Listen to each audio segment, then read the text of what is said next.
Selamat siang. Welcome to the latest news from Bali in Indonesia. This is August 24th, 2022, and my name is Bruce.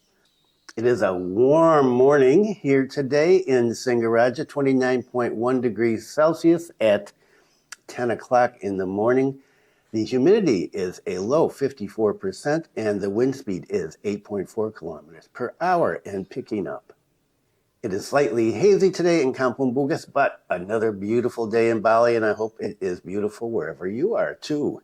Lots of stuff to cover today as usual. The main story is going to be about one of my favorite things, the North Bali Airport, back in the news again. But let's take a look at the numbers first, because there are new numbers out. National new cases, 4,858. National recoveries, 5,134. And national deaths, 24. Bali new cases, 109. Bali recoveries, 143. And Bali deaths, 4. So the numbers are consistent with what we've seen over the past, 5 or 6 weeks. But the positivity rate for last week, 11%. And so we still have a high positivity rate. And there is going to be a story that talks about the situation of Bali in terms of COVID later on. One of the first stories I've seen recently about that, because the concern recently has been monkeypox. Because let's face it, people are tired about COVID. And so they're ready for a new disease. And we have one, monkeypox, even though we only have one case. Let's get into the first story. North Bali Airport still needed. It was, I think, just about 3 weeks ago. You can check out a link to that story if you want to go back and look at this for reference. It was July 29th. At that time, the airport was going to be built over in west of Bali. And a lot of problems with that, so we're going to get into that. So back in 2017, what do we have? Groundbreaking. Right, they're talking about groundbreaking in 2017. Where were they breaking ground? Over there to the east, over in Kubutambahan. Did the groundbreaking happen? Nothing happened there. There's no airport, right? So that's how many years ago? 5 years ago. Okay. So they were breaking ground over there. 2020, the location for the much anticipated North Bali Airport has been given the green light by the Minister of Transportation, with construction scheduled to begin 2020. Okay, so we jumped up 3 years. Recently, the airport was going to be put in Sumber Kelompok village, and I've talked about that on the 29th. And there were problems with that because it's over at West Bali National Park. There are a lot of species there that are protected, semi-protected. You've got a couple of species of monkeys, the Bali starling. There's Pulau Menjangan. People were arguing about land, who has the land. A lot of problems. But at that point, everything was, the governor is trying to get this going, and he is going to settle the issue with the land. And then the governor came out and said, look, I'm not really worried about the airport right now, because first we're going to build the infrastructure. We're going to get the road that goes, the toll road that goes from Gilimanuk down to the south. And that will serve the airport, because there's no sense in building the airport there until we get that done anyway. So, hey, I'm not really stressed about it. We will get the airport definitely over there. So today, August 24th, a different story. The Deputy for Coordination of Regional Development and Spatial Planning of the Coordinating Ministry for Economic Affairs, Wahyu Utomo, assesses that the presence of the international airport in North Bali is still a national need, even though it was taken off the priority list because of problems so that it could not be completed in 2024 as planned. That does not mean, he said, that it's not going to be completed. And that was where I left the story last time. On Sunday, however, Pak Wahyu said in Jakarta that the airport is still in the master plan, the airport master plan stipulated in the decree of Minister of Transportation of the Republic of Indonesia, number 166, 2019. Why is the airport still there? Well, because the airport at Ngurah only has one runway, and it can't develop any more runways because of land issues. There are always land issues. So if something happens at the airport, Bali Air access will be essentially closed. He said, in fact, Bali is a tourist destination as well as a place for holding MICE, including high-level conferences, which, if the airport experiences problems such as due to the volcanic ash in Agung in 2017 and 2018, regular flights must be closed. And so if the airport in the south is closed, it's saying we'll have the airport in the north. But, he says, this is one way to keep Bali running, is to have this second airport. So if it's unable to use the airport in the south, we'll be able to use the airport in the north. Additionally, he said the capacity at the airport is only 24 million passengers a year, with a maximum development of only up to 32. And so it's estimated that by 2026, another 4 years from now, it will have reached its peak. And so too congested. Now, here comes something interesting. Previously, the initiator of North Bali Airport, PT Bibu Panji Sakti, revealed the advantages of constructing a new international airport in Bali, in North Bali, that does not require a large area of land. We're going back to the future. President director of this company said that his party conducted studies in 8 different places, and this has been reported on for years, the 8 different places.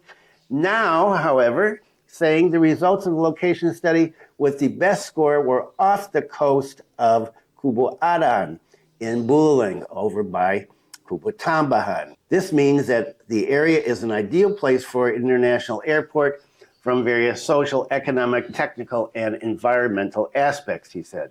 He said the airport is going to be built on the coast, and here is one view. There are a number of different images that you can find if you do a quick search for North Bali Airport. This is one of them, and so they're going to extend the land out to the sea and have the airport there.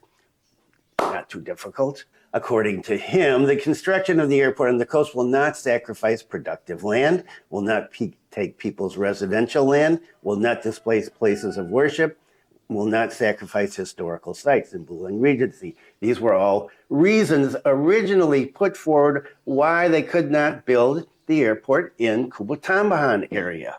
And so then it got shifted over there. And now it's coming back again, apparently. He explained that the company's proposal was in accordance with Minister of Transportation PM Regulation number 2014 and PM number 64 2018 regarding procedures for developing airport locations. So it is predicted that it will not cause social unrest because there are no problems with land acquisition. And all those people that have been buying up land, first over there, then over here, then over there, then over here, and now he's saying we're going to build it out in the coast again. We're going back to that one. In addition, the results of the study from the environmental aspect show that the coastal area of Kubu Adan village, there are practically no coral reefs where fish gathered, and as a place to eat fish and other marine animals. So there are relatively no fishermen who go to sea in the waters in front of the beach of Kubu Adan. He said the plan to construct this is going to be China Construction First Group Corp, CCFG, which is a subsidiary of the largest SOE, state-owned enterprise in the bamboo curtain country on China. It's China State Construction Engineering Corp. Okay, and so the Chinese are going to build this. Now, at one time, there were Canadians involved, and apparently the Canadians are gone, and well, I would be going too. This has just been such a mess. He said the airport that we designed is not only an airport that functions as an airport for tourist destination, but also as an airport that becomes a hub between Asia Pacific and is able to meet increasing demands for cargo. Wow. Okay, you know I love talking about this story because, well, I live here in Bululing and the airport is going to impact us. And when it was over there, I thought, okay, well, that's one situation, but it's not, the traffic is not going to affect us here. If we get it over in Kubu Tambahan, which is only 10 kilometers to the west of us, where are the cars and the trucks and the buses and the motorcycles going to go? Are they going to use this road over here that goes straight through the city and then goes up through Gikit and up to Badugal and then down? They're putting the shortcut there. Is that going to help? Are they going to expand the road over along the East Coast? That's a long way if you want to get down south. Well, unless you're going to Ahmed, for example, then it's pretty short. Or Kintamani. I love talking about this because it's just a running joke, as I've said before, among people here. Nobody really expects anything to be done in the near future. Okay, monkeypox. So I talked about monkeypox in the last video, and we only have one case, and so far no more cases have been reported. But I said the government was going to start tightening things up. Bali Airport tightens health checks to prevent monkeypox outbreak. The Port Health Office collaborates with the airport operator, that is Angkasa Pura, to prevent the spread of monkeypox. Especially to anticipate the spread of monkeypox, we are working with the KKP, the Port Health Office, and we prepared thermal scanners. Especially to anticipate the spread of monkeypox, we are working with the KKP, and we have prepared thermal scanners, according to the airport's operator, General Manager Pak Handi. The thermal scanners are placed in the departure and arrival gates in both domestic and international terminals. And according to Pak Handi, if the passenger's body temperature is above normal, they will undergo a medical check by the KKP. If you come in recently and you've gone through, you've seen the scanner, is it there? Is it obvious? Does it slow you down any? Well, what's the situation with that? Be interested in hear about that, please leave a comment below. And a couple of stories today with our old friend Pak Sandiaga Uno, the Minister of Tourism and Creative Economy. Tourism Minister pledges to establish 4.4 million new jobs by 2024. And so this will help take in new workers and accelerate the recovery of Indonesia's economy. Out of this initial goal, the tourism minister hopes that 1.1 million jobs will be created by the end of the year. So in the next 4 months, they're going to create 1.1 million jobs. In order to achieve this, Pak Sandiaga explained that the ministry has held various national and international scale activities, including implementing a number of programs that are expected to create new jobs in the tourism and creative economy sectors. Through the Negara Desa Wisata Indonesia program, we are trying to foster the spirit of creating new tourism potentials with adaptation, innovations, and collaboration with all stakeholders. The tourism minister also said that there's 5 super priority destinations, I've talked about them a number of times, in order to create new jobs that are spread across Indonesia. So we've got Lake Toba, Borobudur, Mandalika, Labuan Bajo, and Likupang in North Sulawesi. Okay, I don't know Likupang. Pak Sandiaga said the Ministry of Tourism and Creative Economy is committed to implementing equitable tourism development to remote areas of the country, along with recovery in Bali. And more from Pak Sandiaga. Sandiaga Uno eyes 7.4 million tourist visits next year. Wow, 7.4 million tourist visits? So Pak Sandiaga Uno said that the government is targeting 3.5 to 7.4 million tourists in 2023, or double this year's numbers. Of course, we still got 4 more months before this year is over. He said the World Tourism Organization predicted that the tourism sector is going to grow by 70% next year compared to 2019. So he said this is a very good signal after the pandemic. However, Pak Sandiaga added that there are many challenges such as volatility, uncertainty, complexity, and ambiguity, VUCA, including increased ticket prices after the pandemic. However, he believes that the right policies could accelerate the recovery of industrial, tourism, and creative economy markets. Right now, he said that they are focusing on domestic tourism instead of foreign tourists. However, he said, I believe that with a better visa policy, ease of connectivity, as well as more direct flights, we can achieve the 2023 target. And so, Pak Sandiaga Uno has been the force pushing the digital nomad visa. And of course, we still have the second home visa, both of which kind of are in the ether somewhere. Maybe they will come out someday soon, but there is no news on them right now. And the ministry is also focusing on several superior programs such as tourist villages, and there's news about tourist villages, local news all the time, creative districts, cities, and Indonesian culinary diplomacy dubbed Spice of the World, to which is expected to show significant progress in 2023. So he said next year is a bright year for tourism. What about Thailand versus Indonesia in terms of COVID?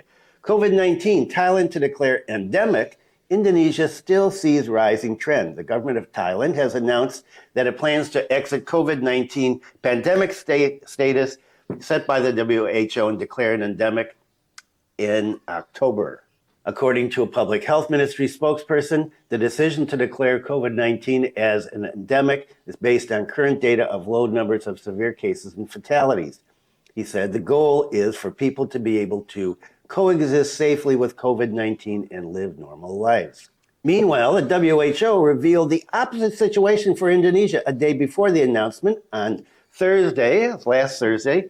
Quoted from the COVID-19 situation report number 93 for August 8th to 14th, the weekly case per 100,000 was 14 nationwide, which increased significantly from 9.3 per 100,000 reported 3 weeks earlier. Indonesia reported 37,796 weekly cases between August 8th and 14th, up by 117% from the period of July 4th to July 10th. The number of deaths in the same period also skyrocketed from 42 to 131, or by 212%. So we are still not out of it, even though seeing masks is becoming rarer and rarer, even here in Bulaling, and people are beginning to live like COVID is not here, or at least it's not an issue. I don't hear anybody talking about COVID around here anymore. So we've got health disasters. What else? Wow. Now, a lot of people had made messages about this in the comment section for the last video. Earthquake! Strong earthquake rocks Bali, BMKG reports. So the Meteorology, Climatology, and Geophysics Agency, BMKG, on Monday announced that Kuta, Bali has been struck by a magnitude 5.8 earthquake at 16:36 Indonesian Western Time. According to initial reports from the agency, the epicenter of the quake came 74 kilometers off the coast of South Kuta. BMKG data suggests that the earthquake's hypocenter was 124 kilometers in depth. Fortunately, the agency said it's highly unlikely to trigger a tsunami. And I'm still here, so guess we don't have a tsunami. We ever get a tsunami up north? My house is 10 meters from the ocean. Whew, we're toast. According to the agency's social media site, many people from Jember, Banyuwangi, Tuban, Lombok, and West Sumbawa felt the earthquake. Wow. And here, even though it was only 5.8, as I mentioned in comments on the last video, it felt big. It felt really big. And now let's get into two stories that I wanted to talk about last time, but it didn't have time to do it. One is Pak Luhut. Let's start with that. I was talking about this yesterday in our cooking video because my wife was using chilies and shallots, and so I mentioned it. Luhut suggests all villages plant chilies, shallots to control inflation. So the coordinating minister for Maritime Affairs and Investment, Pak Luhut, said he'd sent a report to Pak Jokowi about the rising price of shallots and chilies, which is contributing to the country's high inflation. He said, what if we ask all villages to plant shallots so that our inflation can be controlled by around 4%? He explained that the high inflation rate in Indonesia, which reached 4.94%, was driven by food prices, particularly the surge in prices of red chilies, shallots, and cabai rawit, red bird's eye chili. In fact, according to him, the basic inflation is only 2.48%. However, Pak Luhut argued that the country's inflation level was still good compared to other countries, such as the US and Turkey, which reached double digits. This economic situation, he said, should make people in Indonesia feel proud of their country. He said, sometimes there are people who are not proud of this country. If people don't like the current government, it's okay. It will end in 2024. Okay, sometimes these comments are just hysterical. Okay, I love this one. If people don't like the current government, it's okay. It's going to end in 2 years, so chill. Although Indonesia's inflation is lower than other countries, President Jokowi earlier said that the figure exceeded the upper limit of the target range of 3 plus minus 1%. One of the reasons was the volatile food inflation, which reached 11.47% from the maximum of 6%. And some possible good news for medical marijuana in Indonesia. Are things changing here? Not yet. But what about Malaysia? Malaysia aims to learn from Thailand in push for medical use of cannabis. Yes, Malaysia has draconian drug laws just like Indonesia does, and they are looking at medical marijuana. Malaysia plans to learn from the cannabis policy of neighboring Thailand in its effort to legalize the use of the drug for medical purposes, according to a health ministry official who said this on the 17th. His comments came after the Thai health minister said that he would meet with his Malaysian counterpart during a meeting of the APEC health ministers next week, where Thailand will showcase its work in legalizing medicinal marijuana. Yay! With a tradition of using cannabis to calm pain and fatigue, Thailand legalized medical marijuana in 2018, becoming the first Asian nation to decriminalize the cultivation of marijuana and its consumption in food and drink. The Malaysian official said, "We are developing our own framework for the usage of cannabis for medical purposes, and we want to learn from Thailand." The cultivation and recreational use of marijuana in Malaysia is now illegal, and possession of more than 200 grams of the drug entails a mandatory death sentence. But the health ministry said that the import and use of medical marijuana under a doctor's prescription is permissible if it is registered and licensed with the Drug Control Authority. In April, the government welcomed clinical studies for the medical use of marijuana using the ingredients that do not get you high. Last month, the state news agency Bernama said that the health ministry aimed to start registering some products next year after studying their safety, although the approval for cultivation is still far off. So far, there's been no comment from Malaysia's law minister on this.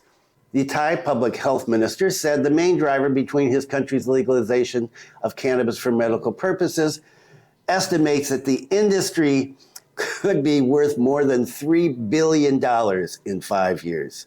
Topics of discussion will be on how to jointly move forward this kind of policy in order to create benefits economically and medically, he told the news conference in Bangkok. We want everyone to recognize the property of this cannabis plant. The more people that are interested in the field, the more development research will be created.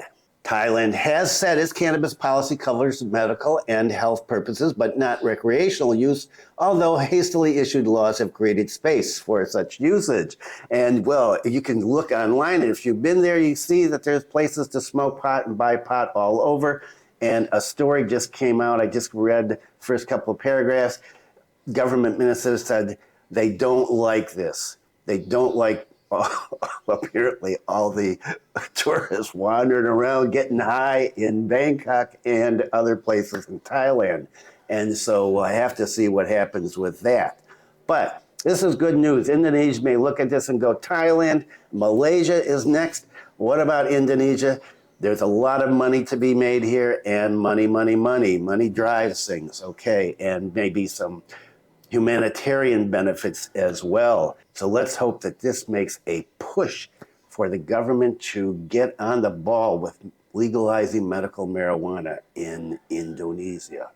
Okay, that is it for today. I've been out playing today, with my Chris. I have a very old antique Chris that I bought a long time, 30 years ago in Makassar, and this is such a beauty. I love Chris's, and I was having it out today to clean. Okay, thanks for viewing. Stay safe. Be kind to someone today, and I will see you on Friday.